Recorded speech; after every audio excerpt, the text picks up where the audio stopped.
Setiap hari, kita menggulir layar ratusan kali.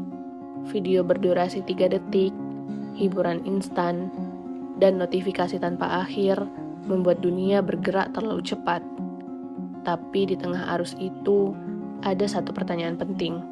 Apakah kita masih memegang kendali? Jangan mau untuk mengalir,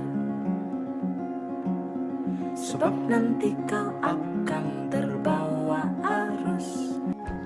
Scroll cepat kini menjadi kebiasaan yang tidak kita sadari. Tapi kebiasaan ini pelan-pelan menggerus kemampuan fokus kita.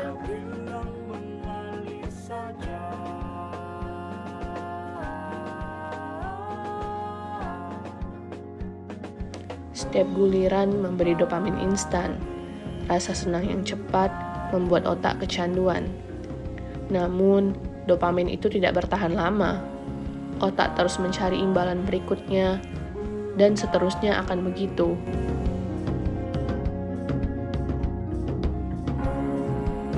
Penelitian oleh Garote dan rekan tahun 2021 menunjukkan bahwa 41,4% remaja dan mahasiswa mengalami penyalahgunaan smartphone yang dipicu oleh impulsivitas dan sensation seeking. Kita tidak sedang memilih untuk membuka handphone, tapi gerak refleks. Kita mudah terpancing oleh rasa ingin tahu, dan otak kita meminta hadiah cepat lagi dan lagi. Inilah yang membuat kita sulit untuk mengendalikan diri sendiri.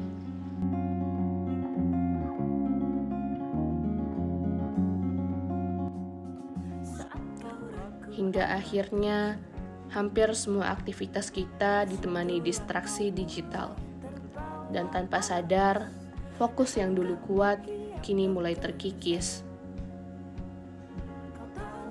Itu kau telah hilang arah, lalu tinggallah kau sendiri.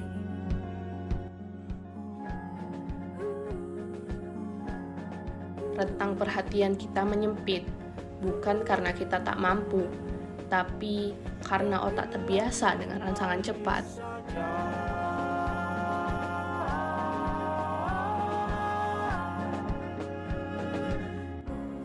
Di satu titik kita sadar bahwa hidup kita terlalu sering diarahkan oleh layar.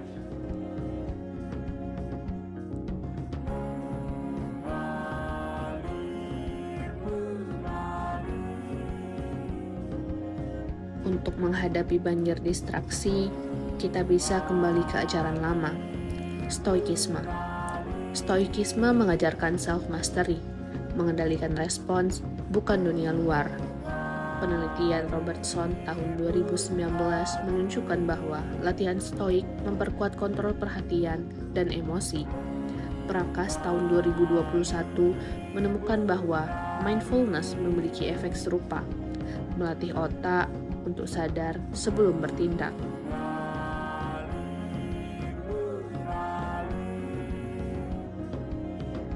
Hanya beberapa menit mindfulness setiap hari dapat menenangkan impuls yang biasanya memicu scrolling tanpa sadar.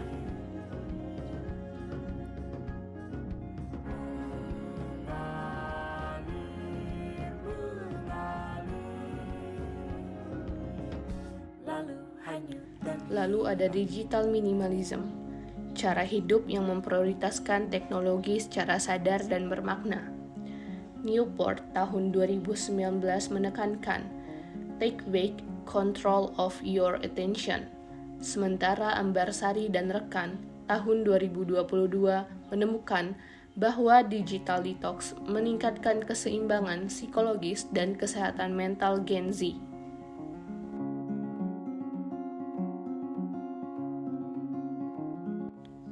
Saat kita memberi jarak dari layar, ruang untuk hidup perlahan terbuka kembali.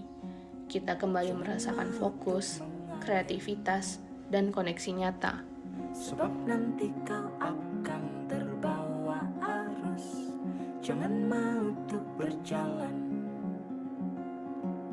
sebab nanti kau akan hilang arah, lalu tinggallah kau sendiri.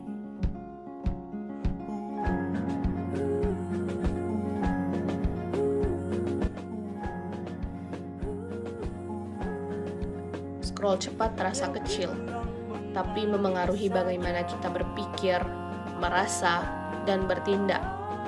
Dengan stoikisme dan digital minimalism, kita bisa mengambil kembali kendali diri. Bukan dengan meninggalkan teknologi, tapi dengan menggunakannya secara sadar.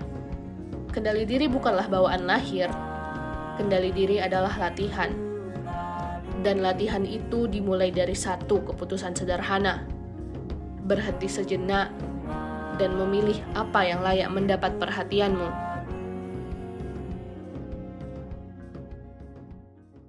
Saat kau ragu arah tuju,